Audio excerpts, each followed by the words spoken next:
송 작가 말 줄여야지 말하다 죽을 것 같아요. 네. 두 번째 사안 나가보도록 하겠습니다. 블랙 아이스 관련된 얘기를 좀 해봐야 될 것 같아요. 네. 17일이죠. 지난주 17일 날 상주 영천 고속도로에서 오후 4시 40분쯤에 트럭 한 대가 뒤집어졌습니다. 이게 이제 아마 커브길에서 트럭이 속도를 내서 달리다가 브레이크 아이스를 밟아서 미끄러져 가지고 뒤집어진 거고, 그 뒤집어진 상황에서 나머지 이 쫓아오던 차들이 28대가 추돌을 했다는 거죠. 네. 그리고 이제 그 추돌 사고 이후에 정체 과정에서 2차 사고가 또 있었고, 아무튼 전체적인 사고를 통해 가지고 6명이 숨지고 14명이 부상하는 최근에 없었던 초유의 일종의 그 클래시, 거대한 교통사고가 발생하게 된 거라는 거죠. 그래서 이제 이 부분에 대해서 원인을 지금 이제 블랙 아이스 때문이다라고 막 몰아붙이고 있고요. 그 다음에는 기상대가 블랙 아이스에 관련된 경보를 제대로 안 줘서 그렇다. 아니다.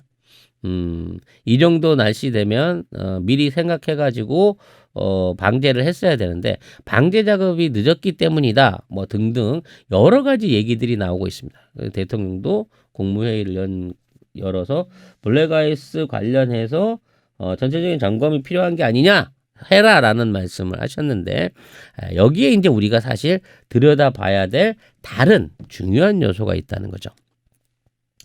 자, 이 도로가 민자 자본이 투자된 고속도로라는 부분에서 우리가 시각을 좀 달리해야 된다는 겁니다.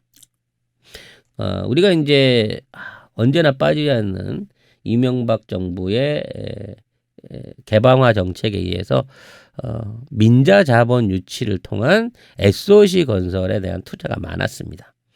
우리는 뭐 외부 순환로를 비롯해서 뭐 지역에 있는 지역 도로들이라든지 고속도로, 터널 이런 것들이 전부 다 이제 민자 자본들이 투자돼 가지고 들어와서 이걸 지은 거죠. 이 민자 자본들이 들어옴으로 인해서 뭐랄까요?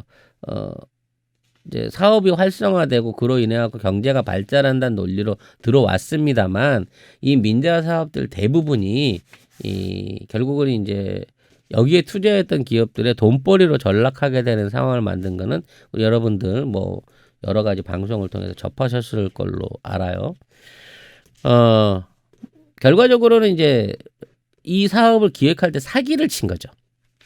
이 도로를 짓는데 500억이 들어가는데, 뭐 500억이 아니라 뭐 수천억 들겠지만, 자, 이 500억이 들어가고 있는데 관해서 일정 지분을 투자를 유치를 하는 겁니다. 500억 전체를 투자하게끔 만드는 것도 아니고 100억 정도만 투자하는 거죠. 유성가면 피터님 5,000원 후 보미자가 커피 드시라고요? 네, 5,000원짜리 커피가 네 있죠. 네, 커피 마시게 하겠습니다. 네. 문제는 얘기가 좀 돌아갔는데, 민자 투자를 받아가지고 얘네들이 이제 일부 지분을 소유하고 있는데, 이 투자 지분에 대해서 무조건 배당을 약속을 하는 거예요. 그러니까 원래 이 도로를 500억에 지으면 여기에 통행료를 받아가지고 그 통행료로 1년에 100억 이상이 난다. 그러니까 20%를 투자했으니까 20억 이상을 보장을 해준다라고 얘기를 해갖고 이 도로에 투자를 받았는데, 만에 하나 이 투자했는데 이 여기서 그만큼의 수익이 안 나올 경우, 통행량이 적을 경우에는 이거를 국비로 보존을 해주게 돼 있는 거예요. 투자 조건의 보증이. 그러니까 무조건 6% 이상, 6%에서 12% 이상의 뭐 계약마다 조건이 다르겠습니다만은 투자금에 대한 확정 이유를 배당해 놓은 상태에서 이런 공사들을 진행을 했단 말이에요. 근데 이러한 공사들이 과연 그 지역에 꼭 필요한 공사였냐라는 면에서부터, 일단 수요량에서부터 예측이 잘못했다는 지적이 생기는 겁니다. 그리고 이거를 민자도로로 만드는 과정 중에 건설 감리, 그러니까 도로가 필요로 하는 뭐 여러 가지 요건들이 있어요. 뭐 내구성도 있을 거고 공면율도 있을 거고 이런 뭐 경사도 같은 것도 있습니다. 비가 맺었을 때는 어떻게 흘러갈 건가. 뭐 이런 부분에 대한 그 감리나 공사들이 철저하게 이루어졌는가. 그리고 여기에 대한 관리 감독을 민간 관리 업체들이 이걸 맡아서 운영하고 있는 상황에서 제대로 하고 있는 거. 이게 총체적인 부실 문제가 떠오르기 시작했다는 거죠. 지금 뭐 그 당시에 지어졌던 그 많은 유료 도로들 대부분 다 적자를 보고 있습니다. 왜냐하면 무리하게 공사를 유치하기 위해서 실적을 배당을 뻥튀겼거든요. 뭐 4대강 뻥튀긴 거 마찬가지로 모든 방식에서 그러한 뻥들이 유행했던 때가 그때였으니까요. 문제는 이런 토목공사를 해서 만들어 놓은 도로들의 안전성을 우리 정부나 지자체나 뭐 감독기관들이 제대로 활용을 못하고 있었다는 거예요. 특히 이번 같은 그 사고 구간은 1년 전에도 대낮에 추돌 사고가 발생을 했던 적이란 말이에요. 여기가 내리막인데 한 3도 정도 되는 내리막인데 곡선 구간이라 그래요. 3도면 경사율이 큰 건 아닌데 이 구간에서 반복적으로 사고가 일어나고 있는 모습이 드러나고 있다는 거죠. 뭐 여러 아시는 분은 아시겠습니다만 제가 토목과 아니겠습니까? 네. 토목과이기 때문에 이거를 예상해 볼 수 있는 거는 두 가지 시나리오가 있어요. 일단 이 고속도로에 물이 흐르고 있는 게 아닌가라는 생각이 들어요. 실개천처럼.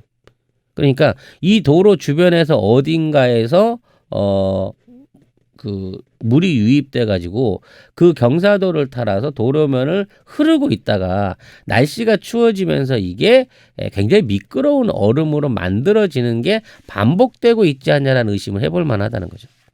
이거는 실제 조사를 해보면 쉽게 나올 부분입니다. 서제시카님 5,000원. 네. 부러우면 지는 겁니다. 송 작가님도 아무거나 드세요. 네, 아무거나 먹도록 하겠습니다. 네, 가면님 5,000원 더 싸주셨네요. 네, 토핑 얹어줘야 되겠네요. 왜 제 거는 메시지 안 읽으세요? 하여튼 보미 작가를 더 먹이라고 5,000원을 더 주셨습니다. 네. 자, 중대한 부분에 대한 지적을 해보려고 합니다.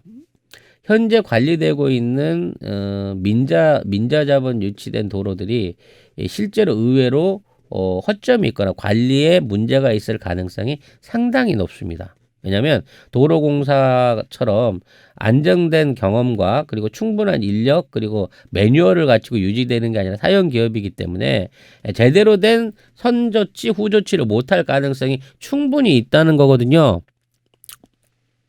그래서 이번 같은 경우에도 그 날씨가 3도 이하에서 0.5mm 이하의 비가 오게 되면 기상청에서 경보를 내린다고 합니다. 그 경보에 따라서 이제 방제 작업을 사전 방제 작업 그러니까 염화칼슘 같은 거를 뿌리는 방제 작업을 해야 되는데 현지에서 그런 방제 작업이 전혀 없었다는 거예요.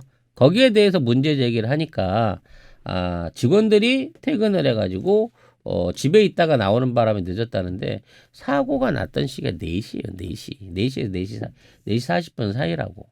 그럼 4시에 무슨 퇴근을 합니까? 아무리 이교되지만. 그리고 겨울철 되면 도로공사라고 하면 상시로 해야죠. 언제 눈이 내릴 줄 알고 언제 어디에서 결빙이라든지 사고가 생길 줄 알고 이러한 부분에 대한 준비가 너무 미흡한 게 아니라 전반적인 관리가 필요하다고 느껴진다는 겁니다. 특히 이번에 사고 같은 경우에는 며칠 후에 밝혀졌습니다만 당시 그 사고가 일어나기 40분 전에 그 사고 부위 지역 1차선에 차가 한 대 정차해 있다가 10분 이상을 정차하다 갔다. 그리고 나서 그 자리에서 사고가 났다라고 하는 그 나중에 의혹이 밝혀졌어요. 여러모로 생각해 볼 수 있는 부분이죠. 1차 사고를 겪은 과정에서, 그러니까 뭐 노면이 얼어 있거나 뭐 이걸로 해서 1차 사고를 겪어서 이미 거기에 30분 전에 사고가 있지 않았나라는 부분도 의심이 되는 거고, 그 차가 고장이나 뭐 이런 걸 일으켜 갖고 거기에다가 그 자체적으로 뭐 엔진 액이라든지, 그러니까 미끄러운 그 엔진 오일이라든지 뭐 기타 유류라든지 또는 물 같은 건 뭐 물 같은 거를 뿌려가지고 사고의 원인이 되지 않았나라는 부분에 대한 원천적인 사고 원인 조사가 이제 추가로 필요하게 생긴 상황이 됐다는 거예요. 근데 문제는 그 도로에 대한 감시 체계가 얼마나 허술했든지 이 차량을 찾아낼 수가 없다는 겁니다. 현재로서는. 지금 고속도로마다 전부 다 구간별로 감시 카메라를 달아놓고 이동하는 차량들을 감시하는 시스템이 돼 있는데 민자 고속도로에는 이것마저도 제대로 운영되지 않는 깜깜이로 운영되고 있는 게 아니냐라고 하는 걸 또 하나 생각하게 되는 거죠. 푸는 꿀을 좋아해? 아, 푸! 네, 난 꿀을 퍼주는 줄 알았네. 네, 12,000원 후원 감사드립니다. 결국 이 CCTV도 사실 무용지물이었다는 거예요. 그 시간대에 그 자리에 서 있었던 차량이 무엇인지를 현재까지 못 밝혀내고 있다는 겁니다. 결국 민간 경제를 활성화하기 위해서 외자 유치를 한다고 들었던 민자 고속도로에 대한 또는 민자 SOC 시설에 대한 전반적인 점검이 필요한 게 아니냐라는 생각이 들어요. 수익성이 안 나온 도로를 무리하게 유지하면서 계속 세금으로 그 20%밖에 투자를 안 한 애들의 자금을 지켜주기 위해서 수십억 아니 수백억에 가까운 돈들이 해외로 흘러나가고 있는 상황인 겁니다. 이거는요 차라리 사들여야 돼요. 국가가 뭐 지방 아니면 지방자치단체가 지방채를 발행해서라든지 특별 예산을 편성해서라든지 이걸 사들여 갖고 제대로 된 관리를 할 수 있는 공사에다가 넘겨야 되는 겁니다. 그리고 제대로 감찰하고 준비하고 예비 없이 사고가 안 일어나게끔 해야 되는 거예요. 이거 국민의 생명이 담보돼 있는 문제 아닙니까? 지금 지어져 있는 고속도로 또는 뭐 고가도로 이런 것들이 정말 제대로 된 구조를 갖고 있고 제대로 된 어떤 역학에 견딜 수 있는 준비가 다 돼 있고 안전하게 이용할 수 있는 거에 대한 점검들이 국가가 유지되는 게 아니라 국가가 이걸 감사를 진행하고 있는 게 아니라 민간 업체들이 자체적으로 하고 있는 기준 안에서 관리되고 있다는 게 이번에 드러나서 보여진 거 아닙니까? 앞으로 민자고속도로 무서워서 이제 못 하는 거예요. 가뜩이나 차도 몇 대 없어가지고 속도 내기 좋은데 과속하다가 앞에 뭐가 뒤집어질지 어떻게 합니까? 토디 김종환님 25,000원 감사합니다. 저는 아까도 말씀드렸습니다만 이런 도로들이 처음에 계획했던 대로 도로의 안전성을 위해서 충분한 경사도 그리고 제일 많이 발생하는 아까 말씀드린 대로 도로면이 젖는 거예요. 도로면이 젖는 상황이 만들어져서는 안 됩니다. 원래 도로는 주변 지형보다 훨씬 높은 데 생기기 때문에 도로에 물이 왜 흘러듭니까? 근데 여러분 고속도로나 지방도나 민자도 가다가 가끔 보세요. 어디서 나타났는지 모르지만 뭔가 젖어있는 물들이 흥건한 구간들을 꽤 볼 수 있습니다. 이런 것들은 겨울 되면 완전 폭탄이에요. 그게 만일 교량 위에서 만일 그런 사고가 생기다 100% 얼어요. 영상에서도 옵니다. 교량 구간은 밑에 바람이 지나가면서 온도를 떨어뜨리기 때문에요. 물이 교량 구간이라든지 이런 노출되어 있는 바람이 부는 도로 같은 경우에는 영상에서도 얼음이 얼 수 있는 구간이 생기는 겁니다. 그리고 브레그아이스 같은 걸 설명하는 과정 중에도 용어에 문제가 있어요. 브레그아이스를 보면 뭐 매연이 섞여서 생기는 뭐 검은 얼음이다라고 얘기를 하는데 그건 말도 안 되는 얘기고요. 원래 브레그아이스의 본 뜻은 얼음 바다, 염류의 바다 위에 더 씌워져서 어는 민물 바다, 민물 얼음 같은 걸 얘기하는 겁니다. 무슨 얘기냐면 얼음이 이중 구조라는 거죠. 1차로 얼어있던 상태 위에 얼음이 또 얼게 되니까 미끄러운 게 2배 이상 아니 몇십 배 이상 더 미끄러지게 되는 거예요. 그러니까 이중 얼음으로 얼어있는 상태가 생긴다는 거죠. 이거는 도로에서는 절대 생겨나면 안 되는 결빙인 겁니다. 이거를 예방하기 위해서 우리는 겨울이기 때문에 그런 장비를 안 씁니다만 특별히 자주 어는 구간, 교량 구간 이런 데는 염화칼슘을 뿌리거나 아니면 뭐 전열선 같은 걸 설치해 가지고 도로를 얼지 않도록 준비하거나 막 이러한 유의 안전 장치들을 해야 되는 상황인 거예요. 근데 브레그아이스가 생겼다는 거는 이미 도로가 한번 얼어 있는 상태에서 추가로 공급된 수원에 의해 갖고 또 이중으로 더 얼었다. 그렇기 때문에 이게 투명한 얼음이기 때문에 밑이 비쳐 보여서 블랙으로 보여서 블랙 아이스라고 해야 되는 거지. 매연이 섞여서 자동차에 어떤 어떤 매연이 섞이면 밑에 떨어져 가지고 얼음으로 같이 얼어붙는답니까? 이런 용어를 쓰는 것 자체가 본질을 호도하는 거예요. 이건 도로 구조상으로 분명히 문제가 있었을 거다. 그 안에 구간에. 그리고 외부에서 어떤 형태로든지 결빙을 일으킬 수 있는 외부 요인이 존재했을 가능성이 크다라는 점에서 전면적인 조사를 다시 해야 되고, 이게 궁극적으로는 지금 민자 기관이 조성하고 관리하고 있는 도로들 전체에 대한 안전 실태 점검이 이루어져야 된다라는 차원에서 별로 재미는 없었습니다만 중요한 이슈라고 생각해서 얘기들을 좀 말씀을 드려봤습니다. 맥쿼리 같은 경우에도 말이 많죠. 네. 검은 머리 외국인이다. 사실 맥쿼리의 실제적인 주주는 한국 사람일 가능성이 높다라고 얘기를 많이 하죠. 네. 주주 아들이 거기 그 간부로 일한 경력도 있죠. 네, 이시영 씨. 네.